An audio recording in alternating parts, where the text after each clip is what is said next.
mtu anazijua tabia zake. Wewe mama pale nyumbani unazijua tabia zako. Wewe baba pale nyumbani unajua tabia zako. Mimi hapa ninajua tabia zangu. Yule mwingine anajua tabia zake. Yaani kila mtu anajua tabia zake. Kama wewe unazima kuna vile unazielewa. Na hata kama hutazielewa, kuna majirani wanaokuzunguka wanakuelewa zaidi kwamba huyu mama, huyu mzee ako na 1 2 3. Nazungumzia nini hapa usiku wa leo? Nataka tufungue roho na tuambiane tu ukweli.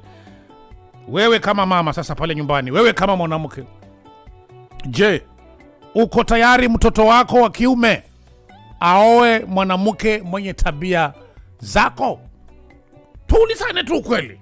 Wewe mama pale nyumbani, are you ready? Yaani mtoto wako akioa mwanamke mwenye tabia zako, unasema huyu mwanangu ametoboa. Kulingana mimi vile nilivyo, apate mtu mwenye tabia kama zangu, basi mwanangu ameupunch, mwanangu ametoboa, amepata mwanamke mwema. Na wewe mwanamume, uko tayari mtoto wako wa kike aolewe na mwanamume mwenye tabia kama zako? Fungua roho. Nikasema kila mtu anajua tabia zake, kila mtu anajielewa. Sasa wewe mama pale nyumbani, are you ready mtoto wako wa kiume aoe mwanamke mwenye tabia kama ulizo nazo pale nyumbani? Na wewe mzee, uko tayari mtoto wako wa kike aende kuolewa na kijana mwenye tabia kama zako? Na useme mwanangu ukipata mwanamume kama mimi, basi umetoboa.